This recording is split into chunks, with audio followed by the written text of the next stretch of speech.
কিছুক্ষণ আগেই ভয়াবহ শক্তিশালী ভূমিকম্পে কেঁপে উঠল ভারতসহ আরও দুটি দেশ।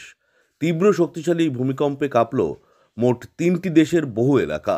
বিভিন্ন এলাকায় বিশাল ফাটল, বাড়ছে মৃতের সংখ্যা, প্রচুর বাড়ি ধসে পড়েছে, ব্যাপক ক্ষয়ক্ষতি, চলছে জোর কদমে উদ্ধার কাজ। গোটা এলাকা জুড়ে ব্যাপক আতঙ্কের সৃষ্টি হয়েছে।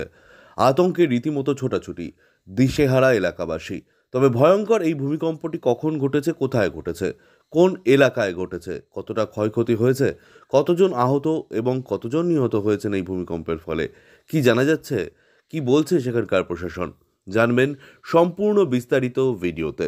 তাই অবশ্যই ভিডিওটি শেষ পর্যন্ত দেখবেন এবং আপনি আপনার জেলার নাম ভিডিওর কমেন্ট বক্সে কমেন্ট করে আমাদের জানিয়ে দেবেন। আপনার জেলার নতুন কোনো খবর বেরিয়ে এলে আমরা আপনাকে জানিয়ে দেব।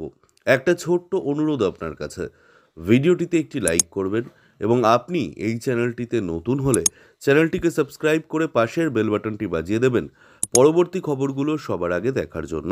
আফগানিস্তানে ভূমিকম্পের তীব্র কম্পন অনুভূত হয়েছে, যা পাকিস্তান এবং ভারতের উত্তর অংশেও প্রভাব ফেলেছে। রিক্টার স্কেলে ভূমিকম্পের তীব্রতা ছিল 5.7। ভূমিকম্পটি স্থানীয় সময় সকাল 11:26 ঘটে।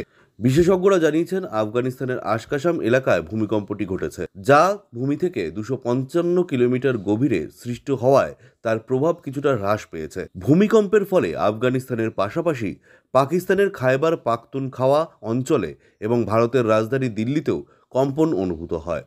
বিশেষ করে দিল্লির বাসিন্দারা হঠাৎ করে ভারী কম্পনের অনুভূতি পেয়ে আতঙ্কিত হয়ে পড়েন।